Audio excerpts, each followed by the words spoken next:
ये कहानी है एक ऐसी दुनिया की जहां सभ्यता एक गहरे मिस के पर्दे में कैद हो चुकी। इस धुन के उस पार छुपे हैं प्राचीन दंत कथाओं के भयानक राक्षस और भूले विरे देवता जो धीरे धीरे मानव सभ्यता को निगलने के लिए वापस आ रहे हैं। लेकिन अंधेरा जितना भी गहरा हो, उसका सामना करने वाले हमेशा मौजूद रहते हैं। इन्हीं खतरों से दुनिया की रक्षा के लिए जन्म हुआ नाइट वॉच सोसाइटी का। लिनक क्यों, एक बिल्कुल साधारण लड़का, किस्मत के एक अनोखे मोड़ पर आर्क एंजल माइकल की दिव्य शक्तियों का वारिस बन गया। जब उसे पता चला कि कुछ मिथिकल गॉड्स इस दुनिया को तबाही की आग में झोंकना चाहते हैं, तब उसने एक ऐसी कसम ली जो इतिहास बदल देगी। वो कसम थी देवताओं का अंत करने की। तो बिना किसी देरी के चलिए शुरू करते हैं स्लेथ गॉड्स की अद्भुत और रोमांचक यात्रा। स्लेथ गॉड्स के सीजन 2 की शुरुआत होती है हमारे हीरो लिन क्यू के साथ, जहां पर नाइट वॉच का कैप्टन उससे पूछ रहा था कि लिन क्यू, क्या तुम नाइट वॉच को अच्छे से समझना चाहते हो? जिस पर लिन क्यू ने हाँ जवाब दिया। तो नाइट वॉच के कैप्टन उसे बताने लगा कि नए साल की इवनिंग में जो बैटल हुई थी, उसी दिन तुमने अपनी काबिलियत को साबित कर दिखाया और इसी वजह से मैं तुम्हें वो सारी इंफॉर्मेशन प्रोवाइड करूंगा जो कि तुम जानना चाहते थे। दरअसल टीम नंबर 136 का कैप्टन शियांगनान एक अनडाइंग स्वर्ड बेरर है। पहला शियांगनान स्पेशल टीमू रेन का सदस्य था। दरअसल 5 साल पहले यमाताना और ओची ने इस सी पर अटैक किया था। तो उसी का पीछा करते हुए शियांगनान अपनी टीम को लेकर सीधे डीप मिस्ट में चला गया, मगर उन्होंने गलती से टाका मघारा के डिवाइन रेल में एंटर किया, जहां पर उनका मुकाबला हुआ गॉड सुसानू से। उस गॉड के कहर ने ब्लू रेन की टीम को एक ही झटके में वाइप आउट कर दिया। वो गॉड शियांगनान को भी मारना चाहता था, लेकिन शियांगनान उसमें जिंदा बच गया। उसने गॉड की सोर्ड को अपने दोनों हाथों से होल्ड किया था, जिसमें उसके हाथ घायल हो गए और फिर वो कभी स्वर्ड को होल्ड नहीं कर पाया और उतने में वो पूरा लाइब्रेरी शेक होने लगा। दरअसल वहां पर चेन मोए नाम का बंदा पहुंच गया था। तो नाइट वॉच के कैप्टन इसके बारे में भी लिन क्यू को बताने लगे। वो कहने लगे कि चेन मोई शजियांग सिटी की टीम नंबर 66 का मेंबर था। 9 साल पहले वो एक क्लासिफाइड मिशन पर रवाना हो गया और उस वक्त हमारी दुनिया पर एक वर्ल्ड एंडिंग डिजास्टर अपीयर हुआ। इसे लॉर्ड शिवा के क्रोध के नाम से जाना गया। उस वक्त ग्रेट शिया बॉर्डर पर एक भयानक जंग छिड़ गई थी और तभी से चेन मुझे लापता है। वो कहां पर है इसका किसी के पास कोई क्लू नहीं। वेल, ये सारी इन्फॉर्मेशन सुनकर तो लिनो काफी ज्यादा हैरान था। वो कहता है कि हमारे ग्रेट शिया में भी एक जमाने में डिवाइन वॉर हुई थी। ये बात मुझे आज पहली बार पता चली। तभी कैप्टन उसे बताने लगे कि चमोए दोबारा से अपीयर्ड हो चुका है, लेकिन फिर कभी उसकी कल्टीवेशन इंप्रूव नहीं हुई। मैं ये सारी बातें तुम्हें इसलिए बता रहा हूँ क्योंकि नाइट वॉच की ड्यूटी काफी ज्यादा मुश्किल है। हर एक नाइट वॉच के अपने अलग राज हैं, लेकिन हम सभी बस एक ही चीज को फेस करते हैं, जो कि है डार्कनेस। इतने में लिन क्यू अपनी स्वर्ड को पुल करते हुए कहने लगा कि डार्कनेस जब दोबारा से अपीयर होगा, तब मैं हमारी दुनिया को बचाने के लिए अपनी जान की बाजी लगा दूंगा। वेल, यहाँ पर लिन क्यू के पीछे बुक्स के ही विंग्स बन गए थे। साथ ही लिन क्यू को अपने सामने गॉड नजर आ रहा था। तो लिन क्यू ने सीधे हवा में छलांग लगाते हुए उस गॉड को स्ले किया। और दोस्तों, अब हमें सीधे नाइट वॉच के ट्रेनिंग कैंप का सीन दिखाया जाता है, जहां पर सभी डिसाइपल्स को ट्रेनिंग के लिए ग्राउंड पर समन किया था। उतने में ही ट्रेनिंग कैंप के मास्टर युवान सभी को बताने लगे कि आज की ट्रेनिंग हमने कैंसिल की है और इसके पीछे 2 काफी इंपॉर्टेंट रीजंस थे। पहला तो ये कि आज तुम में से किसी 2 बंदों को रिवॉर्ड दिया जाएगा और दूसरे रीजन के बारे में तुम्हें थोड़ी देर में पता चलेगा। अब ये सुनते साथ ही सभी बंदे काफी ज्यादा हैरान थे। मास्टर यान बता रही थी कि हमारे पास 4 तरह के मेडल्स हैं। इनमें से चौथे नंबर पर है स्वार्क मेडल, तीसरे पर है स्टार लाइट, दूसरे पर है स्टार मेडल और पहले नंबर पर आता है star c medal. Star c medal को नाइट वॉच के लिए एक हाईएस्ट ऑनर कहा जाता है। आज तक बस 10 नाइट वॉच ही स्टार सी मेडल को हासिल कर पाए। पिछले 5 सालों में ये मेडल बस एक ही बंदे ने हासिल किया था, जो कि है मास टीम का कैप्टन वांगमियान। और आज 5 सालों बाद ये मेडल मुझे लिनगियो को देने में खुशी होगी। उन्होंने तुरंत ही लिनगियो को स्टेज पर आने का ऑर्डर दिया। मास्टर यान बता रहे थे कि 6 महीने पहले हमारी वैस पर मिसाइल से अटैक हुआ था। उस वक्त लिनक्यूयो ने काफी समझदारी दिखाते हुए कैंप के हर एक बंदे को बचा लिया। लिनक्यू की वजह से ही नाइट वॉच का फ्यूचर स्पार्क अभी भी प्रिजर्व है। साथ ही इसने कांगना सिटी में भी एंशिएंट गॉड चर्च के न जाने कितने ही सारे बिलीवर को डिफीट किया, जिसमें एंशिएंट गॉड चर्च की डिवाइन एजेंट स्नेक वुमन भी शामिल थी। लिनक्यूयो ने उसे अपने ग्रीक गॉड मेडसा की पावर का यूज करने से रजिस्ट किया था और इसी वजह से स्टार सी मेडल लिनको को बहाल किया जाएगा। वेल, कैंप में मौजूद सभी रिक्रूट्स उसी के बारे में बात कर रहे थे कि लिनक्यू ने सबका दिल जीत लिया। उसने एक ऐसा मेडल हासिल किया है जो 1% नाइट वॉच के पास भी नहीं होता। वेल, लिंक उस मोमेंट पर काफी ज्यादा इमोशनल हो गया। उसे अपना पुराना दोस्त याद आ रहा था, जिसकी वजह से आज वो एक नाइट वॉच बना। लिनक्यू को ऐसा फील हुआ कि वही बंदा उसे वो रिवॉर्ड दे रहा है। अब लिनक्यू को मेडल देने के बाद मास्टर युवान ने दोबारा से एक अनाउंसमेंट की कि आज यहाँ पर एक और बंदे को मेडल दिया जाएगा, जिसका नाम है शेन किंगजू। शेन किंगजू ने ग्रेट विंड डिजास्टर को समय रहते एलिमिनेट किया था और इस तरह से उसने आधे शहर को तबाह होने से बचा लिया और इसी वजह से शेन किंगजू को स्टार लाइट में डल दिया जाएगा। अब ये सुनते साथ ही शेन के दोस्त काफी ज्यादा खुश हो गए। वहीं पर यहाँ के ऑफिसर शेन की तारीफें करने लगे। वो कहते हैं कि यह बंदा बस चीयर ऑल्म का कल्टीवेटर है, मगर फिर भी इसने हायर ऑल्म वाले बंदे ने क्रिएट किए हुए स्टोम में एंटर किया। ये लड़का तो वाकई काफी ज्यादा बहादुर है। तो अब शेन ने भी स्टेज पर जाकर अपने स्टार लाइट मेडल को रिसीव किया। वेल, यहाँ पर लिनक्यू भी शेन के लिए खुश था, मगर शेन किंग्स शुरू से ही लिनक्यू का अराइवल रहा। सो इस तरह से अवार्ड सेरेमनी खत्म हो गई थी और अब मास्टर युवान ने अपनी सेकंड अनाउंसमेंट की। वो इन सभी को बताने लगे कि अब तुम लोग जल्दी ही ग्रेजुएट होने वाले हो। ये सुनते साथ ही सभी लोग काफी ज्यादा खुश हो गए। ग्रेजुएशन का मतलब था कि अब इनकी ट्रेनिंग खत्म हो जाएगी। तभी मास्टर युवान कहते हैं कि ग्रेजुएट होने के लिए तुम्हें कुछ असेसमेंट को कंप्लीट करना होगा। जो भी आखिर तक होल्ड कर पाएगा वो 39 क्लास के नाइट वॉचमैन बन जाएंगे। लेकिन इस असेसमेंट के कुछ रूल्स हैं। सबसे पहला तो तुम सभी की फॉरबिडन रूइंस की पावर को सप्रेस किया जाएगा और फिर एक ही सेकंड में इन सभी की पावर लॉक हो गई। साथ ही मास्टर युवान ने इस असेसमेंट की शुरुआत कर दी। उन्होंने तुरंत ही अपने कुछ सिपाहियों को इन लोगों पर अटैक करने भेज दिया था। वो बताते हैं कि जो भी इस ब्रूटल राउंड में सर्वाइव करेगा वही अगले राउंड के लिए क्वालिफाई होगा। तुम्हारा मुकाबला होगा इन पावरफुल इंस्ट्रक्टर्स के साथ। अगर तुमने इन्हें काफी बुरी तरह से हरा दिया तो तुम्हारे पॉइंट्स डबल हो जाएंगे और तुम में से जो भी रिक्रूट इस ग्रेजुएशन असेसमेंट में टॉप रैंकिंग हासिल करेगा वो आगे चलकर अपने नाइट वॉचमैन की टीम को खुद ही असाइन कर सकता है। सो इस तरह से ये ब्रूटल असेसमेंट शुरू हो चुकी थी। जो भी कमजोर रिक्रूट्स हैं वो इंस्ट्रक्टर के सामने एक सेकंड भी टेक नहीं पाते और इस तरह से उन सोल्जर्स ने अपना पूरा डोमिनेंस इन पर साबित कर दिया। अब ये तो हो गया कमजोर रिक्रूट्स का किस्सा। अब बात करते हैं पावरफुल रिक्रूट्स की, जिसमें लिन क्यू भी शामिल था। यहाँ पर उसने सिपाही की ब्लेड को अपने हाथ से ही रोक लिया था। वो उसे कहता है, इंस्ट्रक्टर क्या तुम वाकई चांद रन पर हो? आपकी पावर्स को देखकर ऐसा तो बिल्कुल नहीं लगता। और इस तरह से लिंक्यो ने उसके मुंह पर एक जोरदार पंच हिट कर दिया, जिसके चलते उस इंस्ट्रक्टर का बैच ब्रेक हो जाता है, यानी कि वो मुकाबले से बाहर हो चुका था। वहीं दूसरी तरफ शेन ने भी अपने पावरफुल मूव के साथ इंस्ट्रक्टर को हरा दिया। वहीं दूसरी तरफ बेली ने देखा कि एक सिपाही उसे मारने आ चुका है, तो उसने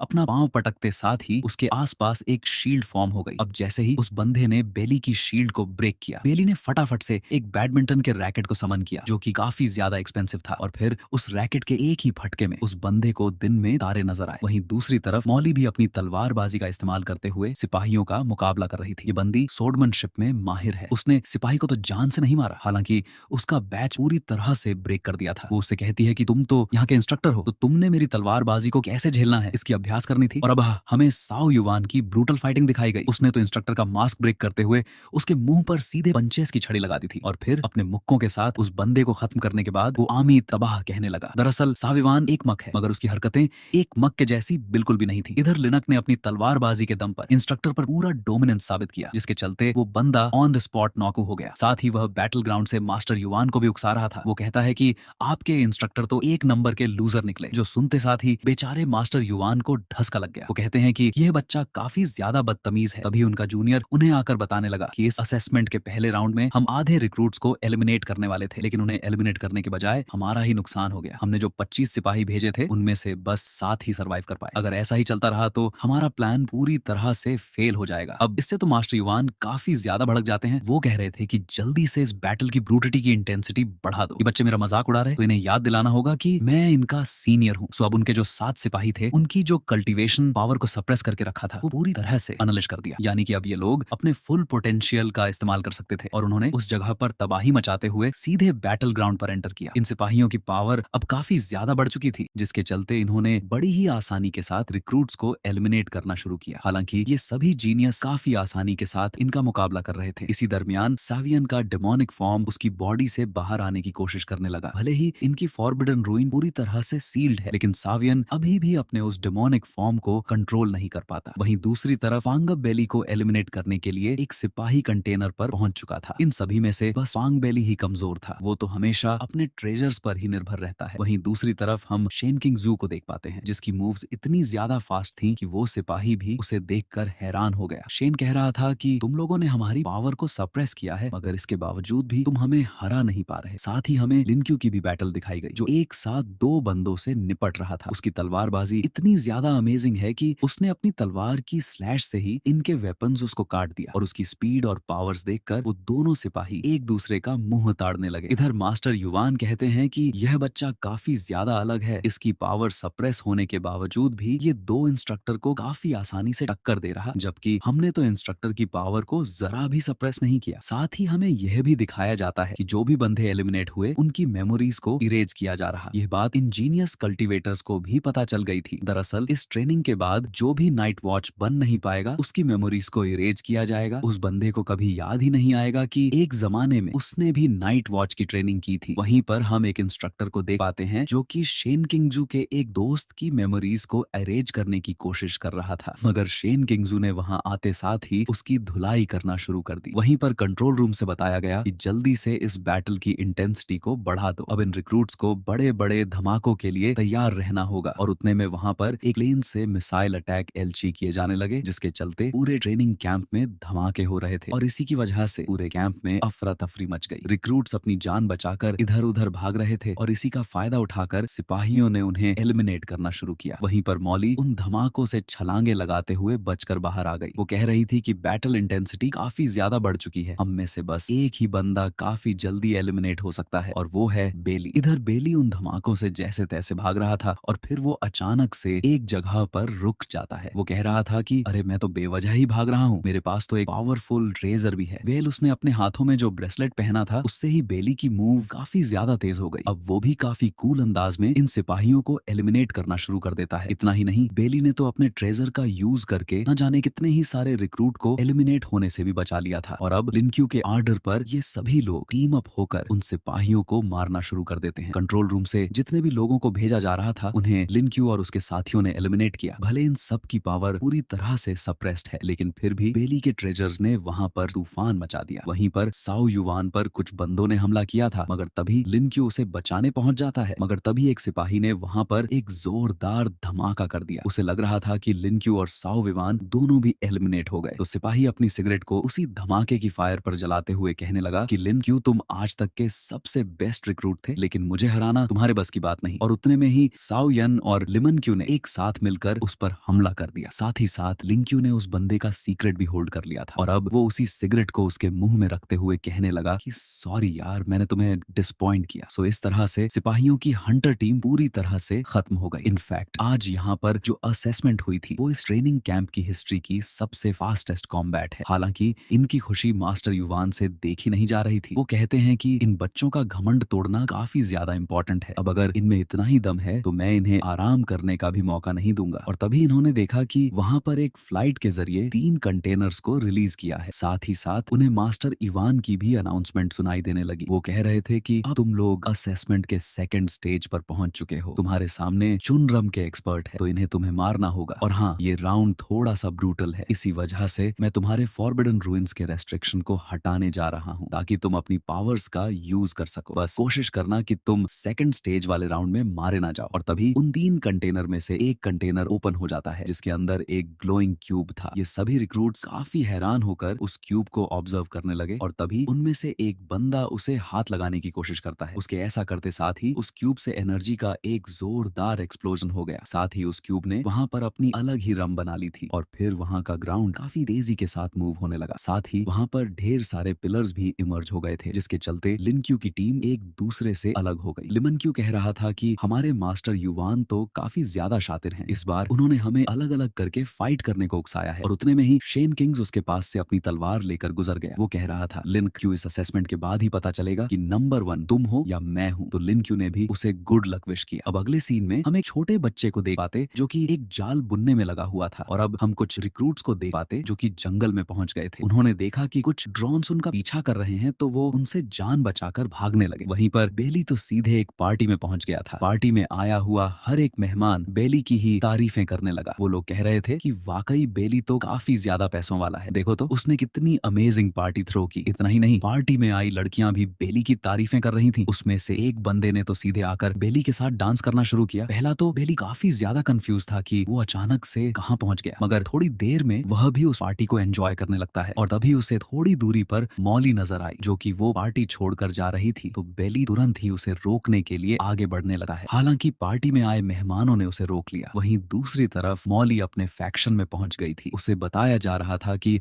हमारे फैमिली की मोस्ट स्टाइल टाइची कभी भी एक लड़की को पास डाउन नहीं हो सकती, चुपचाप से यहाँ से चली जाओ, ये लेक्सी तुम्हें कभी भी हासिल नहीं होगी। और ये सारी बातें सुनकर मॉली को काफी ज्यादा गुस्सा आ गया। अब ये सीन यहीं पर कट होकर हम साओ युवान को देख पाते हैं जो कि लाशों के ढेर को लांघते हुए एक डीमन की तरफ आगे बढ़ रहा था। और डीमन उससे कह रहा था कि चाहे तुम तथागता की कितनी ही प्रैक्टिस क्यों ना कर लो हो, तो तुम एक डीमन, तुम हमेशा मासूमों को मार के उनके लाशों के ढेर लगाओगे। अब ये सीन यहीं पर कट होकर हमें शण किंगजू को दिखाया गया जो कि दूसरे बच्चों को उनके पेरेंट्स के साथ देखकर काफी ज्यादा मायूस फील कर रहा था। और अब वो गुस्से में वहां से जाने ही वाला था कि तभी एक बंदे से टकरा गया। तो वो बंदा उससे कहता है कि अरे तुम तो वही अनाथ हो जिसे माफी मांगना भी नहीं आता। अब शेन तो इसके मुंह लगना नहीं चाहता था, मगर वो बंदा कहता है कि अरे हाँ, तुम्हें तमीज कहाँ से आएगी, तुम्हारे पास तो माँ बाप ही नहीं। अब यह सुनते साथ ही शेन ने सीधे जाकर उस बंदे के मुंह पर एक जोरदार मुक्का जड़ दिया। सो गाइस, ये सभी लोग एक जाल में फंस चुके थे और ये सब के सब अपनी अपनी दुनिया के इल्यूजन में हैं। वेल ट्रेनिंग सेंटर ने इनके लिए 3 मिस्ट्रीज को ऑर्गेनाइज किया था। सबसे पहला तो है कटे क्यूब। उस क्यूब क्यूब ने इन सभी को अलग अलग करते हुए उनका ध्यान अपनी तरफ खींच लिया। और फिर आया मिस्ट्री नंबर 2, जो कि है सोल वीविंग स्पाइडर। जैसे ही यह लोग अलग अलग हुए, उस स्पाइडर ने फटाफट से अपनी एबिलिटी को एक्टिवेट किया। उसका काम था इन सभी को जकड़कर इन्हें इल्यूजन दिखाना, जिसमें वो कामयाब हो गया। इंस्ट्रक्टर जैंग अपने मास्टर युवान को बता रहा था कि हमारी सेकंड राउंड का सारा सेटअप हो चुका है। हर एक रिक्रूट उस जाल में फंस गया। तभी मास्टर यन कहते हैं कि इन सारे बच्चों की एबिलिटीज हमारी इमेजिनेशन से भी बेड है। मुझे इनकी कॉम्बैट स्ट्रेंथ पर 1% का भी डाउट नहीं, लेकिन एक नाइट वॉच बनने के लिए हमारे दिल का मजबूत होना काफी ज्यादा इंपॉर्टेंट है, और इसीलिए मैं इनके दिल की परीक्षा ले रहा हूँ। अगर यह लोग कमजोर रहे तो उसी इल्यूजन में फंस जाएंगे, लेकिन अगर इनका दिल मजबूत रहा तो इस इल्यूजन को ब्रेक करके बाहर आ जाएंगे। इनका स्टेट ऑफ माइंड ही इनका आगे का फ्यूचर डिसाइड करेगा। तभी जैंग कहता है कि सीनियर, मुझे तो ये सोल विविंग स्पाइडर भी काफी ज्यादा स्पेशल लगा। हमारे रिक्रूट्स में कुछ बंदे डिवाइन एजेंट हैं, उनके पास तो डिवाइन गॉड्स का वरदान होने के बावजूद भी स्पाइडर ने उन्हें भी ट्रैप कर लिया। जिस पर मास्टर युवान कह रहे थे कि सोलवर स्पाइडर काफी ज्यादा स्पेशल है, इसी वजह से तो उसे असेसमेंट के लिए यूज किया गया। अब अगर देखा जाए तो हमारा पूरा ट्रेनिंग कैंप उसी स्पाइडर के अंडर कंट्रोल है। अब हमें आगे देखना है कि ये छोटा सा बच्चा इन रिक्रूट्स को हंट डाउन कैसे करेगा। इधर सोलवर स्पाइडर काफी ज्यादा क्यूट था। वो तुरंत ही अपने स्पाइडर वाले फॉर्म में आकर कहने लगा कि अरे वाह, मैंने तो इन सभी को ट्रैप कर लिया। अब सबसे पहला तो मैं कमजोर बंदे से ही शुरुआत करूंगा। लेकिन सोल व्यूअर स्पाइडर उस रिक्रूट को कुछ कर पाए इससे पहले वहां पर एक मिस्टीरियस मिस्ट नजर आने लगी। वो तो कंफ्यूज हो गया कि आखिर ये मिस्ट यहाँ पर कैसे आ गई। तो अब उसी मिस्ट को फॉलो करते हुए वो स्पाइडर लिनक्यू के पास पहुंच गया, और फिर वो स्पाइडर कंफ्यूज होकर सोचने लगा कि यह बंदा स्माइल क्यों कर रहा है। दरअसल इस सोल व्यूअर स्पाइडर का काम था इन सभी को इल्यूजन में ट्रैप करना, लेकिन यह खुद ही एक इल्यूजन में फंस चुका था। वो कहता है कि मैं इस अजीब सी जगह पर कैसे आ गया, और यहाँ पर ये ड्रैगन है कौन। तभी वहां का दरवाजा ओपन होकर उसमें से 2 बंदे बाहर आ गए। उन्हें देखते साथ ही स्पाइडर काफी ज्यादा पैनिक हो गया था। वेल, ये है लिनक्यूयो का मियो मेंटल असाइलम, जो कि उसके माइंड स्पेस में मौजूद था। लिनक्यू उससे कह रहा था कि गॉड्स के पागल खाने में तुम्हारा स्वागत है। यहाँ पर मैं देवताओं का दिमाग ठिकाने पर लाता हूँ। वेल, यहाँ पर लिनक्यू के साथ ग्रैंड लजर्ड मर्लिन भी मौजूद थे। उन्होंने अपनी मैजिकल पार्ट्स का इस्तेमाल करते हुए सोल व्यूअर स्पाइडर को असाइलम में ट्रैप कर लिया। मर्लिन तो उसका लाड करते हुए कहने लगे कि देखो तो ये कितना ज्यादा क्यूट है, मगर फिर भी इसने इतना कमाल का इल्यूजन क्रिएट किया है। मैं इसे इतना भी स्पेशल नहीं कह सकता।